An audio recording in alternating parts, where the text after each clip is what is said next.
பேரரசர் திரு ராஜராஜ சோழன் டிவி நேயர்களுக்கு முத்தமிழ் வணக்கம். ஏதோ இந்த வீடியோ முதலில் பிடித்திருந்தால் லைக் பண்ணுங்கள், ஷேர் பண்ணுங்கள், சப்ஸ்கிரைப் பண்ணுங்கள். அதாவது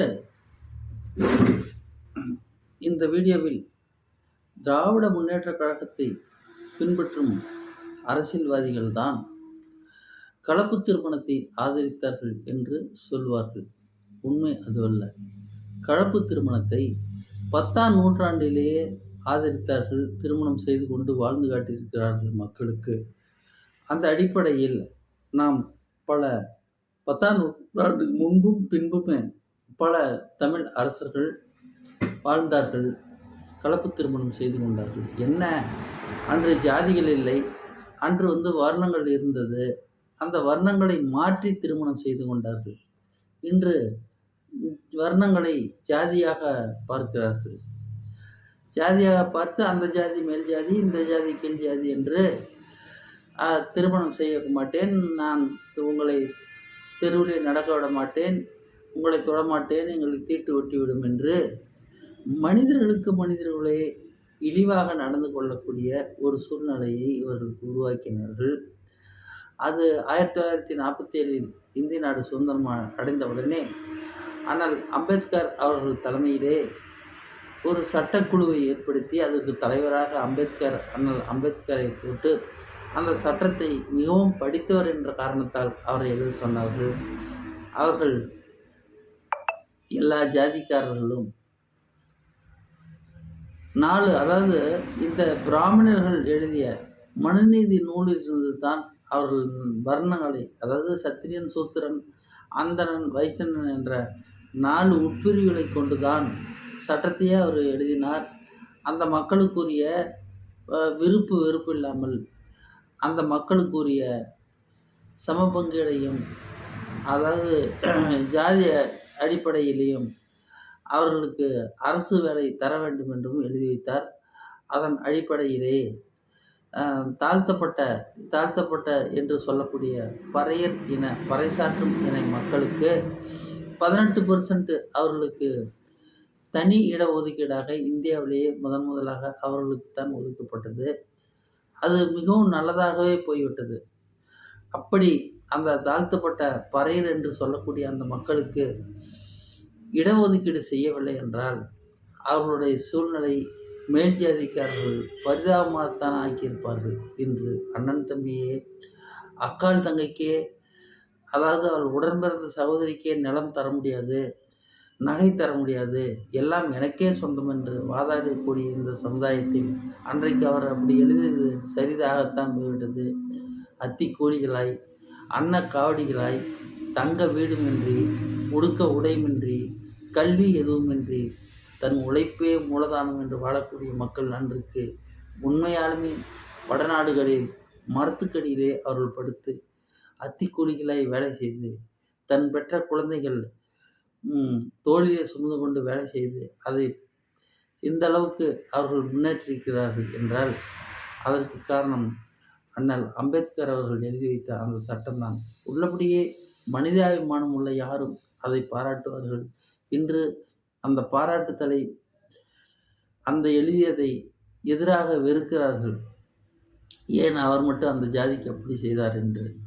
எல்லோருமே ஆரம்பத்திலே சுதந்திரம் வாங்கும்போது மேல் ஜாதி என்ற ஒரு நிலைப்பாடு இருந்தது. இன்னும் சொல்லப்போனால் சுதந்திரத்துக்காக பாடுபட்ட அந்த, நான் சொல்வதற்கு சற்று கூசப்படுகிறது, அந்த பறையர் இன மக்களுக்கும் மன்னிக்கணும். அந்த சமுதாய பெயரை நான் மீண்டும் சொல்வதற்கு மன்னிக்கணும், வேறு வழி இல்லை. நான் முடிந்த அளவுக்கு தமிழிலேயே பேசுகிறேன். தலித் என்பது தமிழ் வார்த்தை அல்ல, அது பிறமொழியின் தழுவல். தமிழிலே இல்லாத வார்த்தைகள் இல்லவே இல்லை உலகத்திலேயே. அதனால் தமிழிலே நான் பேசுகிறேன். அதாவது பறையர் என்று சொல்லக்கூடிய அந்த மக்கள் நாடு சுதந்திரம் அடைந்து 80% ஆன பின்பும் இந்த நாட்டில் உள்ள பறையர் இன மக்கள் மிகவும், அதாவது ஓரளவுக்கு மனிதர்களாக தன் வீட்டிலேயே மனைவி குழந்தைகளோடு வாழ்வதற்கும் படிப்பதற்கும் ஆடைகள் உடுத்துவதற்கும் நிலங்களை விவசாயம் செய்வதற்கும் அந்த சட்டம் பேருதவியாக இருந்தது. இன்று அவர்கள் படித்தவர்களாக, அறிஞர்களாக, நம்மை வழிநடத்தி செல்லும் நண்பர்களாக இருப்பதை நாம் காண்கிறோம். சரி, நாம் சட்டத்துக்குள் மீண்டும் மீண்டும் போக வேண்டாம். ஒரு நண்பர் சொன்னார், ஐயா, அவர் சட்டத்தை எழுதி வைத்தார், ரிசர்வேஷன் தொகுதியை ஒதுக்கினார். முதலமைச்சருக்கு எந்த ரிசர்வேஷன் தொகுதி ஒதுக்கினார்? சட்டத்தில் எவ்வளவு குறை? ஏன் எல்லா ஜாதிகளும் மாறி மாறி முதலமைச்சர் சீட்டில் உட்கார்ந்தால் நல்லா இருக்குமே. ஒரு ஜாதிக்காரர்களே, ஒரு குடும்பத்தைச் சேர்ந்தவர்களே 55 வருடமாக இந்த தமிழ்நாட்டை ஆளுகிறார்களே, இது என்ன நியாயம்? இது என்ன சட்டம்? என்று மனதிற்குள்ள வேதனையை வெளிப்படுத்துவது நமக்கெல்லாம் தெரிகிறது, புரிகிறது. நண்பர்களே, அவர் மரியாதைக்குரிய மனிதர். தாதா சாஹேப் அம்பேத்கர் என்பவர் ஒரு மரியாதைக்குரிய மனிதர்.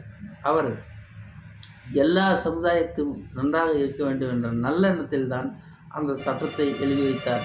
அந்த சட்டத்தில் உள்ள ஓட்டையை பயன்படுத்தி கொண்டு ஒரு குடும்பத்தைச் சேர்ந்தவர்களே 55 வருடம் வாழ்வது எந்த விதத்தில் நியாயம் என்று சிலர் கேட்கிறார்கள். பேரரசர் ராஜராஜ சோழன் கூட 29 வருடங்கள் தான் ஆண்டார். ராஜேந்திர சோழன் கூட 50 வருடங்கள் தான் ஆண்டார். உலகத்தில் 57 நாட்டை 57 வருடங்கள் தான் அவர் ஆண்டார். 55 வருடங்கள் தான் அவர் வாழ்ந்தார். அந்த பேரரசர்களே விழுப்புண்ணை தமிழுக்காக 52 விழுப்புண்களை உடலே சுமந்து கொண்டு இந்த நாட்டில் உள்ள மக்களுக்கும் நீர் ஆதாரத்தை தந்தார்கள், விவசாயத்தை வாழ வைத்தார்கள். ஜனங்கள் ஏதாவது தவறு செய்தால் அதற்குரிய தண்டனை வழங்கினார்கள். எல்லாவற்றிற்கும் மேலாக அவர்கள் மனிதர்களாக வாழ்வதற்கு வழிவகை செய்தார்கள். இன்று இவர்கள் இப்படி செய்கிறார்களா?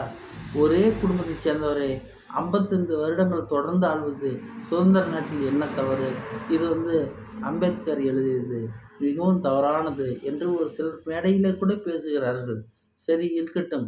அம்பேத்கர் ஒரே குடும்பத்தைச் சேர்ந்தவர் 50 வருடம் 55 வருடம் வாழலாம் என்று எழுதினாரா? அந்த சட்ட புத்தகத்தில் அந்த வாசகம் இடம்பெற்றது எங்கேயாவது இருக்கப்படுகிறதா? இல்லவே இல்லை.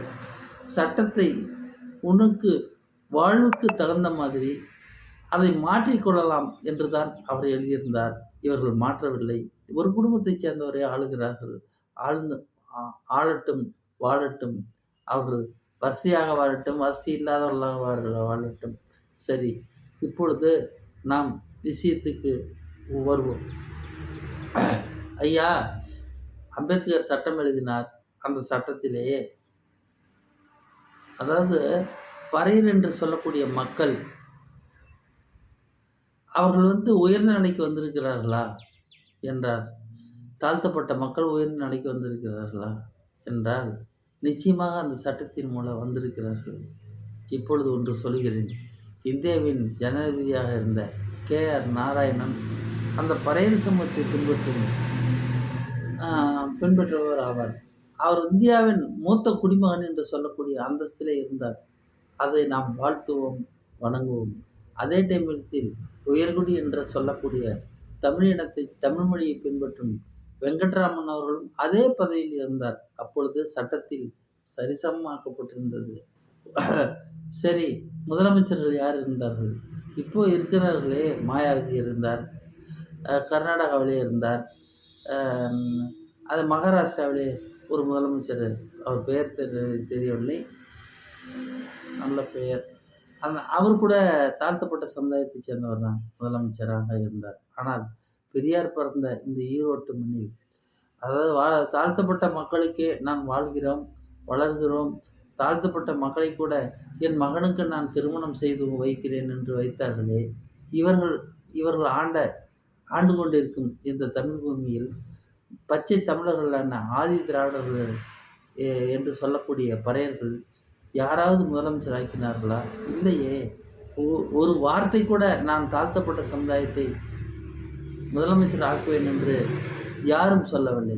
ஆனால் ஒரே ஒருத்தர் பிறந்தார், வளர்ந்தார். அவர் சுழற்சி, அது கூட நேரடியாக அவர் சொல்லவில்லை, சுழற்சி அடிப்படையிலேயே தாழ்த்தப்பட்ட மக்களும் முதலமைச்சர் என்று சொல்லலாம். கொண்டு வரலாம் என்று சொன்னார். அப்படி சொன்னவர் தமிழகத்தில் ஒரே ஒருவர் தான். அவர் மரியாதைக்குரிய மருத்துவர் ஐயா ராமதாஸ். தன் கட்சியினுடைய பொதுச் செயலாளர் கூட ஒரு தாழ்த்தப்பட்ட சமுதாயத்தில் சேர்ந்தவர் தான் இருக்க வேண்டும் என்று பைலா பாஸ் பண்ணி, அது இன்னும் நடைமுறையில் உள்ளது. ஒரு பாராட்டுக்குரிய விஷயம். அடுத்து மனிதநேயம் கொண்டவர்கள் மட்டுமே அந்த மாதிரி வார்த்தைகளையும் செயல்களையும் இறக்க முடியும். ஏன் திராவிட முன்னேற்றக் கழகத்தில் ஒரு ஒரு பைலா பாஸ் பண்ணுங்கள்.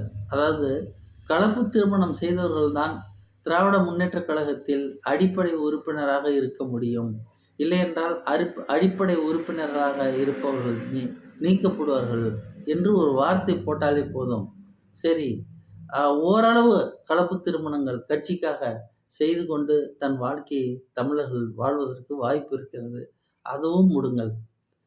அரசு வேலைகளில் கலப்பு திருமணம் செய்து கொண்டவர்கள்தான் வேலையில் சேர வேண்டும் என்று ஒரு சட்டம் நிறைவேற்றினால் போதும். இன்றைய சூழ்நிலையில் கலப்பு திருமணங்களை செய்து கொண்டு அந்த அரசு வேலையாக செய்வதற்கு சேருவதற்கு வழிவகை ஏற்படும். யாராவது அதை செய்வார்களா இந்த நாட்டில்? அப்படி பேசுவார்களா? பேச மாட்டார்கள். அவர்களுக்கு தேவை ஆட்சி, அதிகாரம், இந்த நாட்டினுடைய விஸ்தீரத்தன்மை என்பதை பற்றியெல்லாம் அவர்களுக்கு தூரத்து கண்ணோட்டம் யாருக்கும் இல்லை. அதை செய்தவர்தான் அன்றே ஒரு ஒரு ஜாதி வேண்டாம், ஜாதி எனக்கு மதம் வேண்டாம், மொழி வேண்டாம் என்று சொல்லக்கூடிய மொழி வேண்டும், ஜாதி வேண்டாம், ஜாதிகளில் சகோதரனாக இருக்க வேண்டும் என்று சொல்லக்கூடியவர்கள் மனசாட்சியோட சொல்லி வாழ்ந்தவர் கலைஞர் மு. கருணாநிதி ஐயா அவர்கள். தன் மகன் மு. க. அழகிரிக்கு கூட வேற்று ஜாதி பெண்ணை திருமணம் செய்து வைத்தது நமக்கெல்லாம். அதாவது பறையர் சமுதாயத்தைச் சேர்ந்த ஓபி ராமன் என்பவரின் மகளைத்தான் அவர் திருமணம் செய்து கொண்டு மருமகனாக்கினார். அந்த குடும்பங்கள் இனிமையாக இருக்கிறது. தீட்டு ஒழிக்கப்பட்டது. திராவிடம் அங்கே திராவிடர்கள் என்று சொல்லக்கூடிய அவர்கள் சந்தோஷமாக வாழ்கிறார்கள் என்பதை நாமும் நாட்டு மக்களும் அறிவார்கள். ஆனால் ஒன்று, இன்றைய அளவிலே தமிழகத்தில் ஒரு நல்ல அரசியல்வாதி மனசாட்சியோடு இருக்கிறார்கள் என்றால் அது பறையர்குடியை பின்பற்றும் அண்ணன் திருமாவளவன் அவர்களைத்தான் நாம் சொல்ல வேண்டும். அவர் மேல் என்ற ஊழலும் எதுவும் இல்லை. அவர் இன்றல்ல என்றாவது ஒரு நாள் நான் சொன்ன கோரிக்கையெல்லாம் நிறைவேற்றப்பட்டால் தமிழகத்தின் முதலமைச்சராக வருவார். நம்ம தமிழர்களுக்கு ஜாதியை மறந்து நல்லது செய்வார் என்று நான் நம்பிக்கிறேன். நான் சொல்வது ஜாதி வெறியர்களுக்கு இது கோபமாக கூட இருக்கலாம். இந்த வீடியோவை கூட அவர்கள் சுவிட்ச் ஆஃப் செய்துவிட்டு தூங்கப் போகலாம். ஆனால் நடப்பது உண்மை. அவர்கள் நம் தமிழர்கள் ஆதிக்குடிகள், அதாவது இந்த மண்ணின் மைந்தர்கள், மூத்த மண்ணின் மைந்தர்கள். அவர்கள் திருமாவளவன் அவர்கள் முதலமைச்சராக வருவதற்கு எல்லா ஏற்பாடுகளும் செய்வார்கள். ஆனால் இந்த திராவிடர்கள் என்று சொல்லக்கூடிய இவர்கள் ஜாதி வெறியர்கள், அதாவது ஆதிக்க மனப்பான்மை கொண்டவர்கள். ஆண்டது போதுமே, இந்த மண்ணின் மைந்தர்கள் ஆளட்டுமே என்று நினைப்பார்களா? அது கடவுளுக்குத்தான் வெளிச்சம். அப்படி நினைத்தால் அதற்குரிய தகுதி அண்ணன் திருமாவளவன் அவர்களுக்குத்தான் உண்டு. அதே மாதிரி இப்பொழுது ஒரு இளம் தலைவர் பூத்திருக்கிறார். இந்த இளம் தலைவர் பெயர் சகோதரர் ப. ரஞ்சித், திரைப்பட இயக்குனர். அவர் எதற்காக அவர் திரைப்பட இயக்குனர் ஆக்கினார்கள் என்பதே எனக்கு புரியாத விஷயமாக இருக்கிறது. அவர் எப்படி தமிழர்கள் ஒத்துக்கொண்டார்கள் என்பதே எனக்கு புரியாத விஷயமாக இருக்கிறது. அவர் பேசிய பேச்செல்லாம் நாம் வருத்தப்படக்கூடிய விஷயத்திலே இருந்தது. அதாவது எல்லோரும் ஜாதி பற்றாளர்களாக மெலிந்தார்கள். அவர் மட்டுமே ஜாதி வெறியர்களாக அவர் இருக்கிறார். அவர் சொல்கிறார், ராஜராஜ சோழன் சொல்வதற்கே மனசு பதபதக்கிறது. பேரரசர் ராஜராஜ சோழன் 300 பெண்களை மங்கள விலாஸ் என்று வைத்துக்கொண்டு மாமா வேலை செய்தார் என்கிறார். இது நியாயமா? இது தர்மமா? இது பேசக்கூடிய பேச்சா? ஒரு தமிழர் இன்னொரு தமிழர், அதுவும் வாழ்வாங்கு வாழ்ந்து தமிழனை வாழ வைத்து தன் 52 உடம்பிலே விழுப்புண்களை சுமந்து கொண்டு தள்ளாத வயதிலும் அவர் போருக்கு போனாரே தமிழனை காப்பாற்ற, அந்த நன்றி விசுவாசம் கூட இல்லையா? சரி, ப. ரஞ்சித் அவர்களுக்கு கேட்கின்றேன். அவருடைய தாத்தா வெட்டி வீரநாராயணன் வெட்டி வைத்த ஏரி தண்ணீர் தான் நீங்களோ இல்லை கலைஞர் வீட்டு குடும்பமோ ஜெயலலிதா வீட்டு குடும்பமோ அண்ணன் திருமாவளவன் அவர்கள் வீட்டு குடும்பமோ, அண்ணன் ராமதாஸ் அவர்கள் வீட்டு குடும்பமோ, அவர்கள் வெட்டி வச்ச ஏரியில் தண்ணீர் தான் குடித்து கொண்டிருக்கிறார்கள். நீங்களும் அதைத்தான் குடிக்கிறீர்கள்.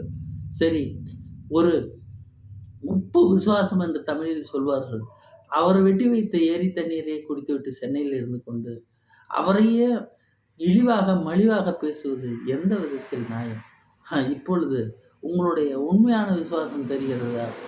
நாங்கள் ரிசர்வேஷன் கோட்டாவில் வந்தவர்கள், உங்களுக்கு ஆதிக்கத்தன்மை இருக்கிறதா என்று நீங்கள் கேட்பது, எங்களுக்கு ஆதிக்கத்தன்மை இருக்கிறது, நாங்கள் தனியாகவே நிற்போம், வடசென்னை எங்களை சார்ந்தது என்கிறீர்கள்.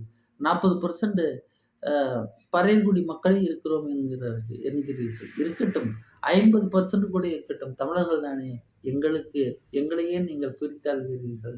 ஐயா, தமிழர்கள் இன்றல்ல, நாளை அல்ல, நாளைய மறுதினமும் தமிழர்கள் இந்த ஜாதிகள் ஒழிய வேண்டும் என்பதே நமது ஆசை. ஜாதிகள் ஒழியாவிட்டாலும் பச்சை தமிழர்களான ஆதிக்குடியிலான பறையர் என குடி என்றைக்காவது ஒரு நாள் முதலமைச்சராக வருவார்கள், இந்த மக்களுக்கு நன்மை செய்வார்கள் என்பது மட்டும் சத்தியமான உண்மை. நான் அதிகமாக பேசியிருந்தால் எனக்கு மன்னிக்கவும்.